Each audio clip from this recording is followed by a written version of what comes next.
Welcome to the JJ's Declutter podcast, where we tackle the mess and stress to make space for what truly matters. I'm Janice, here with Julie, and together we're sharing our best tips, tricks, and a little humor to help you declutter your home, mind, and life. Whether it's procrastination or piles of stuff, we're here to help you make real progress. Let's dive in. Welcome back to the JJ's Declutter podcast. I'm Julie. And I'm Janice. And today we're tackling something that plagues almost every home we work with. We're talking about paper. Piles and piles of paper. Paper on the counter, paper on the dining table, paper stuffed in drawers, paper shoved into bags, paper breeding in your entryway like it has a life of its own. So that's mail, bills, receipts, kids' artwork, school notices, manuals, coupons, magazines, newspapers, invitations, medical documents, paperwork for taxes. It just keeps coming. And even though we live in a supposedly digital age, somehow we still have more paper than ever. So today we're going to give you a simple system to deal with all of it once and for all. We're going to teach you our 5 paper categories, show you how to set up a system that actually works and helps you figure out what to keep, what to toss, and what to shred. Because paper clutter isn't just messy, it's stressful. You can't find what you need when you need it. You're afraid to throw things away just in case they're important. And the piles just keep growing. So grab your favorite beverage, settle in, and let's talk about conquering that paper monster together. So let's start talking about why paper clutter is uniquely overwhelming. It's not like other types of clutter where you can look at something and you know immediately whether you need it or not. With paper, every single piece might be important, or it might be complete junk, and you won't know until you actually read it. That's the trap, right? Can't just glance at a pile of papers and make quick decisions. You have to pick up each piece, read it, think about it, decide what to do with it. It's decision-intensive work. And when you've got a pile of 200 pieces of paper, that feels like 200 individual decisions you have to make. Plus, paper comes into your home constantly. Every single day, you get mail, your kids bring home papers from school, you get receipts when you shop, work sends you documents, medical appointments generate paperwork. It's relentless. You could spend an entire day organizing your paper, and the next day, more paper shows up. And there's the fear factor. What if you throw away something important? What if you need that receipt for a return or your taxes? What if that notice from school was crucial? So instead of risking throwing away the wrong thing, people keep everything. And then they drown in paper they don't need. Solution isn't to keep everything. That's how you end up with 10 years of utility bills you'll never look at again. The solution is to have clear categories and clear rules about what goes where. When you know exactly what to do with each type of paper, the decisions become automatic instead of agonizing. All right, so let's talk about our 5 paper categories. Every piece of paper that comes into your home fits into one of these 5 categories. Once you know what category it belongs to, you know exactly what to do with it. No more guessing, no more keeping things just in case. Category 1 is action or act now. These are papers that require you to do something right away, and then they get discarded. So we're talking about bills that need to be paid, invitations you may need to respond to, appointment reminders, permission slips that need to be signed and returned, parking tickets, anything that has a deadline and requires action. These papers don't live up in a pile on your counter. They live in one specific spot, an action folder, an action tray, a bulletin board, whatever works for you. And they stay there until you complete the action. Once you pay that bill, RSVP on that to that invitation, or return that permission slip, the paper gets discarded or shredded depending on whether it has personal information. Category 2 is archive or file. These are papers you don't need to reference more than once, maybe twice a year, but you need to keep them long term for legal, financial, or sentimental reasons. Rental agreements, home loan papers, birth certificates, passports, social security cards, wills, insurance policies, car titles, marriage certificates. Also, sentimental papers, old birthday cards from people who passed away, your parents' wedding announcement, letters from your grandmother, your kids' first drawings that you really want to keep. These don't need to be accessible every day. They can go in a filing cabinet, a fireproof safe, or a clearly labeled archive box that lives in a closet. Category 3 is household. These are papers that you reference regularly throughout the month or year. Coupons you're actually going to use, recipes that you want to try, appliance manuals, upcoming travel documents, receipts that you're going to need for your taxes, maybe the kids' sports schedules, takeout menus, warranty information for things that you recently bought, those kinds of things. The key word here is regularly. If you haven't looked at that manual in 3 years and the appliance still works fine, you probably don't need it. You can find manuals online now anyway. If those coupons expired 6 months ago, they're not household papers anymore, they're trash. This category should be lean and actively used. And also, you should sort through this file on a regular basis to make sure you're not keeping things that are trash. Absolutely. Category 4 is trash or recycle. These are papers that have no personal information on them and can go straight into the recycling bin. Junk mail, newspapers, magazines that you've finished reading, catalogs that you didn't request or that you're already done with, old homework that's been graded and returned, used envelopes, expired coupons, flyers, promotional materials, all that. And here's the thing about this category, it should be the biggest one. Most of the paper that comes into your home is actually trash. It just doesn't feel like trash because it came in the mail or it has words on it. But if it's not useful, not important, and doesn't have your personal information on it, it's trash. Let it go. Category 5 is shred. These are papers that have personal information on them and need to be shredded before disposal.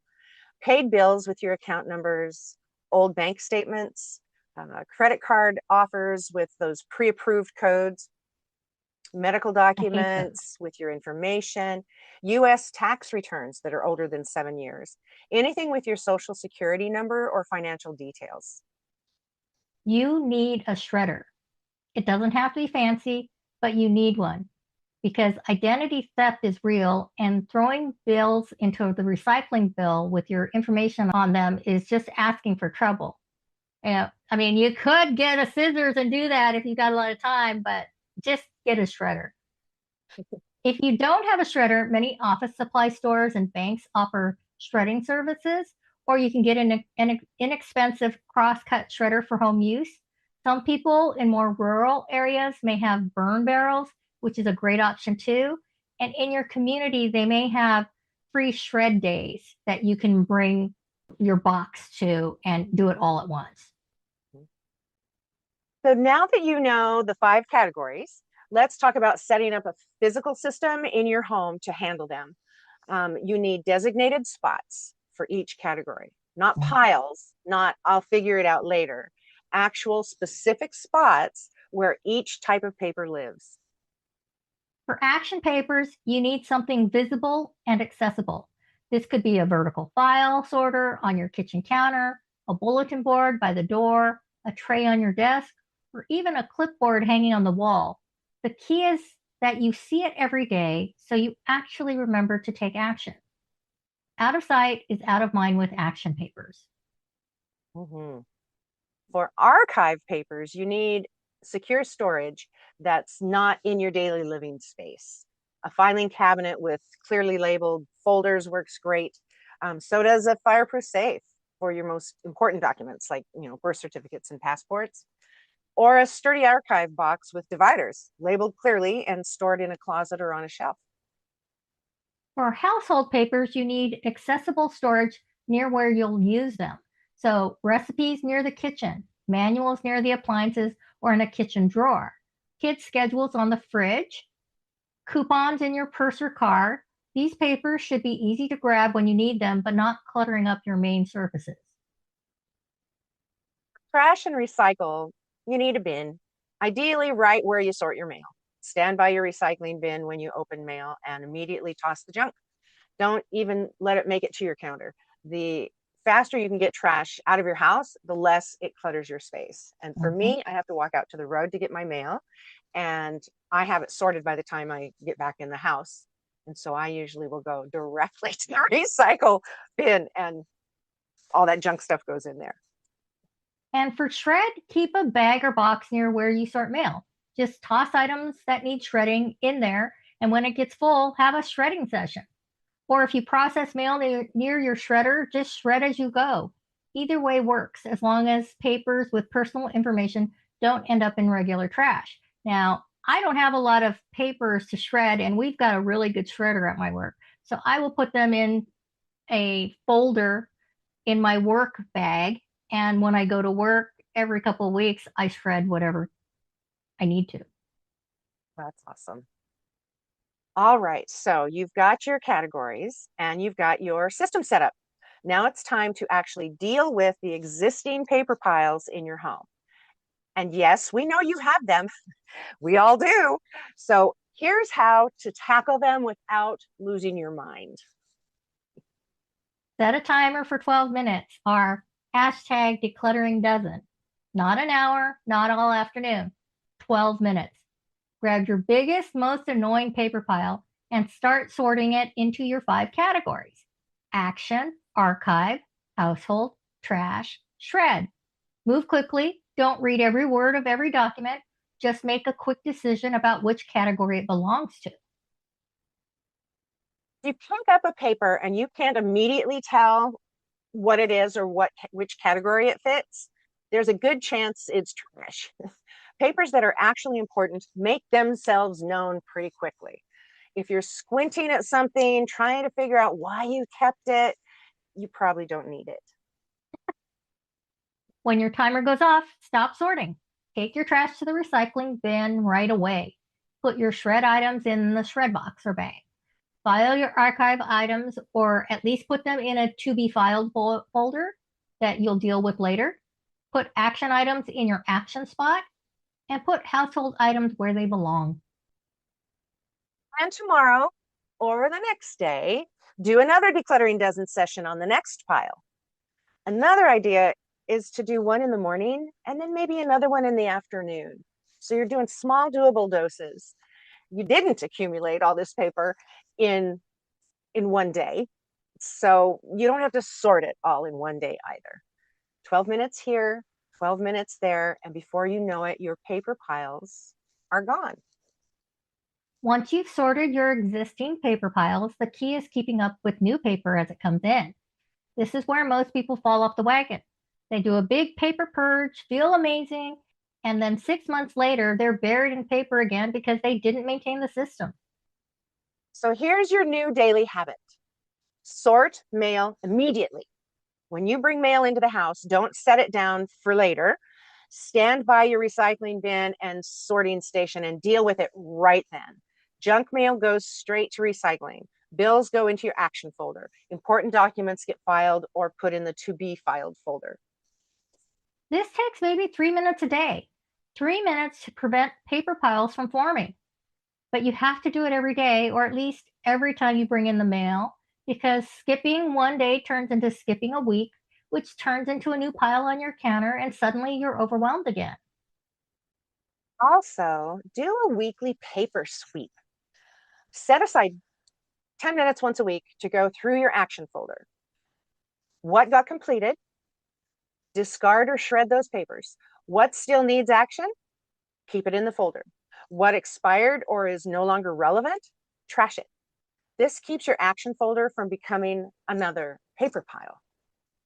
And once a year, usually around tax time, go through your archive files and purge what you no longer need. U.S. tax returns older than 7 years can be shredded. Manuals for appliances you no longer own can be recycled or donated. Expired warranties can go. This keeps your archive system lean and functional instead of turning into a paper graveyard. So before we wrap up, I want to mention something really important. That is the Emergency Financial First Aid Kit. This is actually recommended by the FDIC, which is a US government agency. It's a collection of important documents that you should have ready to grab in case of emergency. Evacuations, fires, national or natural disasters, anything where you might need to leave your home quickly.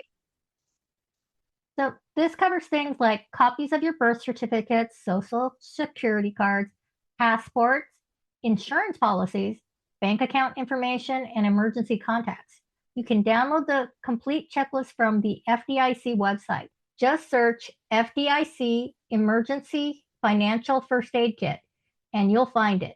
Keep this kit in a fireproof, waterproof container if possible, and update it annually. Declutterers, here's your challenge for this week. First, set up your 5 paper categories: action, archive, household, trash, and shred. Get the physical containers or folders you need for each category. Second, do one 12-minute paper sorting session on your biggest paper pile. And third, start sorting your mail immediately instead of letting it pile up. Just 3 minutes a day standing by your recycling bin and sorting station will prevent future paper piles from taking over your life. You've got this. Remember, paper clutter isn't a character flaw. It's just a system problem. And now you have a system. You know what to do with every piece of paper that comes into your home. There's no more guessing, no more keeping things just in case, no more piles. If you need more help with paper systems or any other decluttering challenges, visit our website at abcdeclutter.com. We'd love to help you create a home that works for your life. Absolutely. So until next time, keep it simple. Keep it intentional. And as always, keep decluttering. Thanks for joining us on the JJ's Declutter podcast. If you're ready to keep simplifying, follow us for more tips and join our Facebook community to share your wins and challenges. Subscribe here because it's always more fun to declutter with friends. And thanks in advance for leaving us a review.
Thanks for joining us on the JJ's Declutter podcast. If you're ready to keep simplifying, follow us for more tips and join our Facebook community to share your wins and challenges. Subscribe here because it's always more fun to declutter with friends. And thanks in advance for leaving us a review.